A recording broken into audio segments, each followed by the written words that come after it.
YouTube over here. Hello, YouTube. Tonight we're going to be talking about the biggest lie nurses were told, part 2. Earlier this week, I reviewed the biggest lie that nurses were told, part 1. Hopefully you were in attendance for that one. And this is going to be part 2. So, buckle up, CNAs, LPNs, and RNs. If that is you, please like the live. If it is not, you'll be bored in here because that's who I'm talking to. That's who I'm always talking to.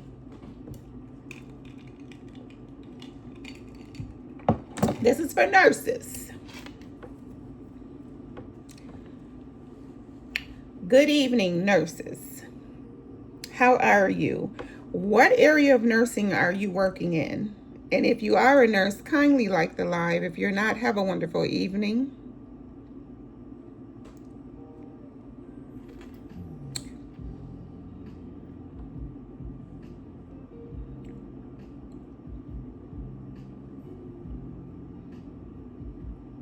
Where's my nurses? My CNAs, LPNs, and RNs. That's who this live is for tonight. Every night, actually. Whenever you see a Nurse Tia live, I'm talking to the nurses.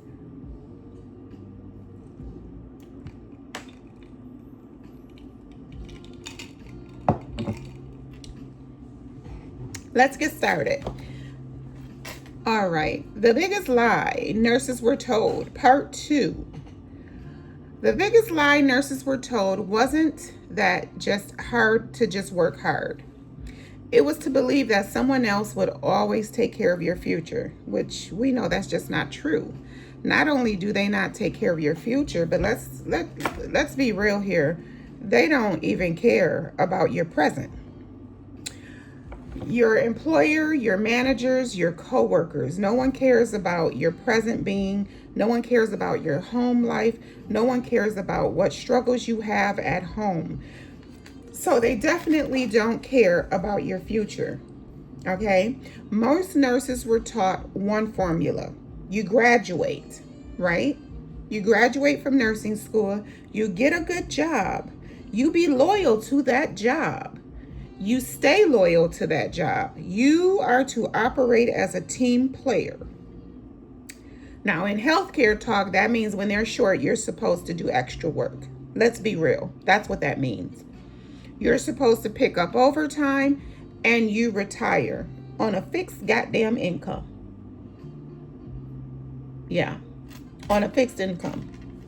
So you work like a slave for 30, 40 years and then you retire on a fixed income.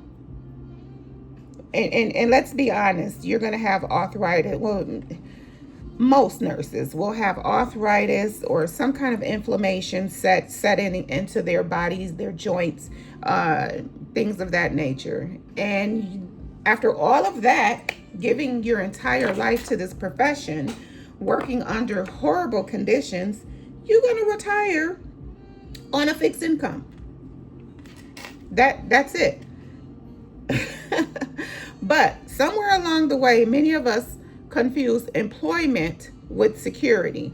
And just because you're employed, that does not give you security. Just because you have a job that you will always have employment, that does not give you security. That does not mean you're going to retire and be secure and be financially secure. If you're staying in the room, please like the live.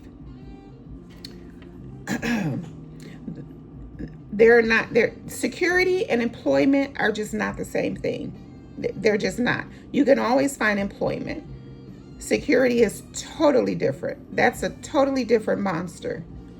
We've all seen excellent nurses lose opportunities despite working hard. Even if you weren't that excellent nurse, you've seen an excellent nurse lose an opportunity. I'm not saying quit your job. Absolutely not. What I am saying is don't believe that your job should be your only option because you cannot depend on your job. I don't care what they tell you. They could come in and fire you at any time. I mean, all it takes is just imagine this. If a nurse had one paycheck that was missed, one injury that will throw off the whole month of bills. Tell me I'm lying, and I know I'm not. So imagine if every nurse had some kind of a side business, something else to not depend on, but something else to have a cushion or a backup plan. One investment, one skill that she could teach. I'm sorry. There we go. One skill that she could teach, or he. One additional stream of income. That's all it takes to give you a little more security.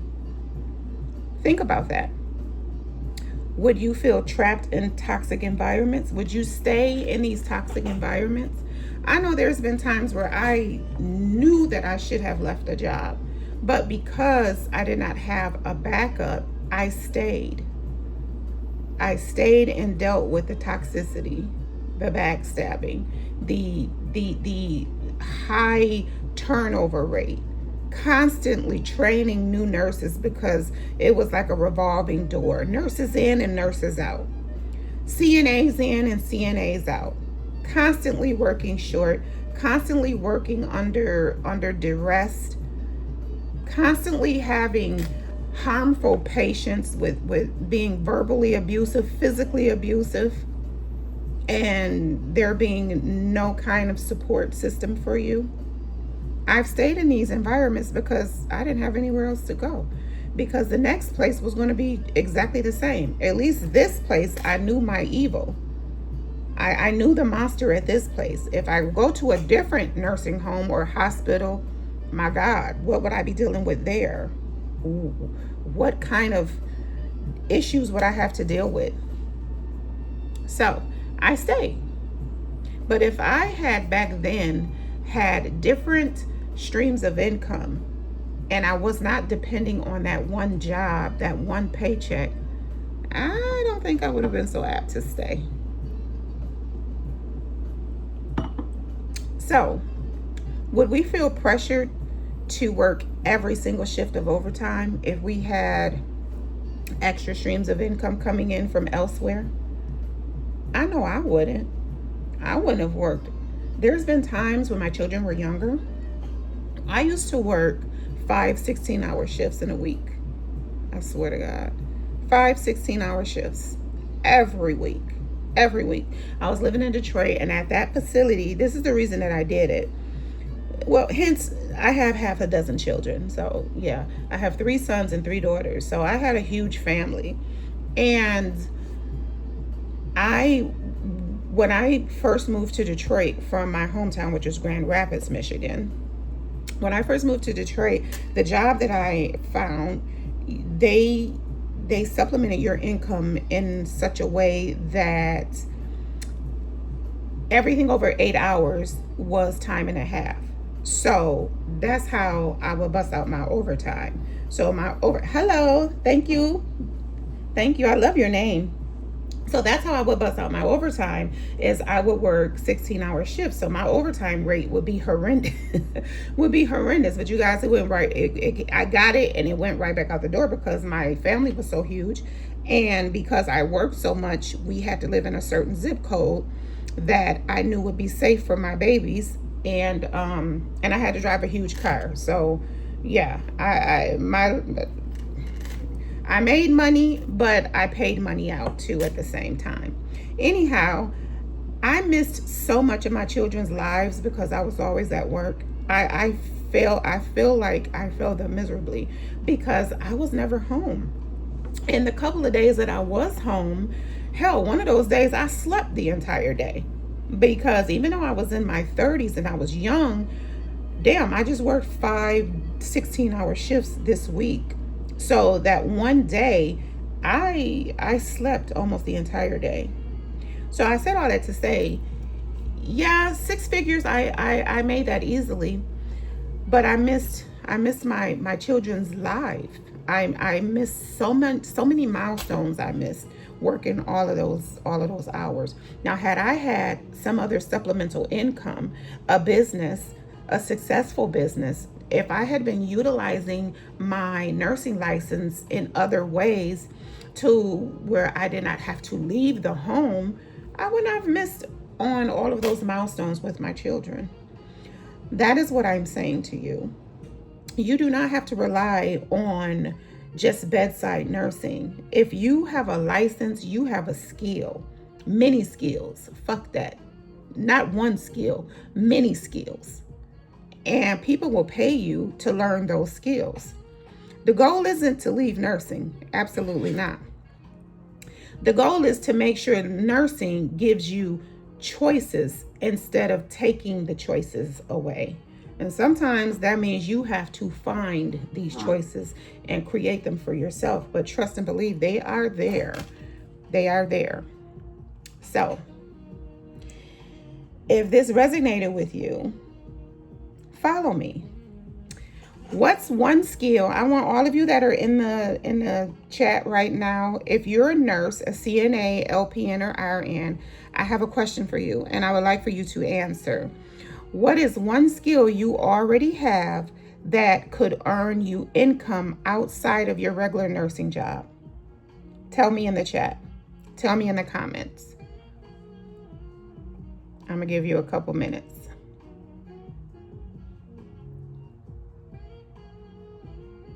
Well, if you do not have any idea of what skills you do have, go and look up my live that I did. I shared 5 different ways that I've gotten paid from my one nursing license. From one nursing license, I've made money 5 different ways. And there's a plethora of ways that you can make money with your nursing license. Whether you're a CNA, an LPN, or an RN, you can do it. I did it. So if that resonates with you, follow me for more. Thank you for joining me tonight. And please, please, please look at the link in my bio. I wrote a book. It's called Pimp Your Own License.